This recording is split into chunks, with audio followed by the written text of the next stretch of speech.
ก่อน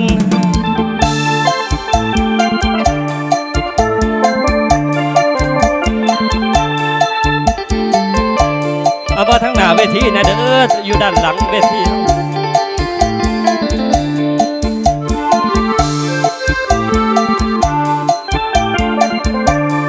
เสียดา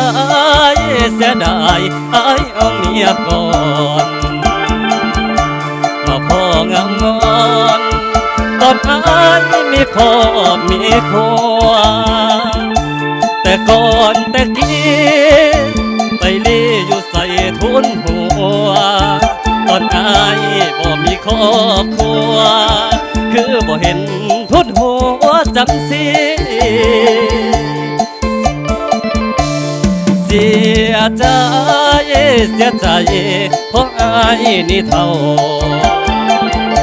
บ่สมกับเจ้าน้องเหยาดอกหนาคนดีได้แต่หลังแย้งอยากเข้าใกล้แก้มแดงเต็มทีสิทธิ์อายได้เพียงเท่านี้ย้อนเฮามีครอบมีครัวลงมาเด็กน้อยย้อนหัวใจคอยมีไฟอย่าคิดอย่างไรเพื่อว่าอายเมาเหล้าเมาเบียร์ว่าหยอกเด้อลาตามภาษาของคนมีเมียสาวสูงสาวเตี้ยตอนบ่มีเมียไปลี้อยู่สาย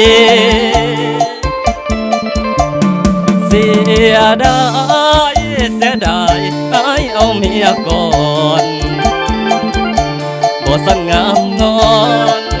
บางอ่อนคงเป็นแฟนอายอยากได้น้องลามาเป็นพันรยาของสายแต่ข้าเมียมุนของอายพอได้เพียงฝันเท่านั้นขอประกอบก็จะสอบผลงานเพลงกันแล้วกันเด้อแล้วทีมงานนักดนตรีเพิ่นลูกผู้ไทย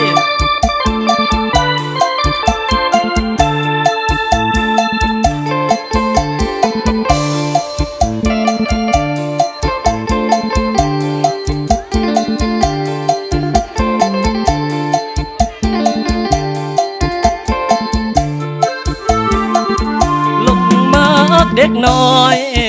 ย้อนหัวใจคอยมีไฟอยากคิดอย่างไรคือว่าอายเมาเหล้าเมาเบียร์บ่หยอกเด้อลาตามภาษาของคนมีเมียสาวสูงสาวเตี้ยต้นบ่มีเมียไปลี้อยู่สายเสียดายเสียดายอายเอาเมียก่อนบ่สักงามงอนบางอ่อนคงเป็นแฟนอายอยากได้น้องลามาเป็นพันรยาของสายแต่ข้าเมียมุนของอายพอได้เพียงฝันเท่านั้น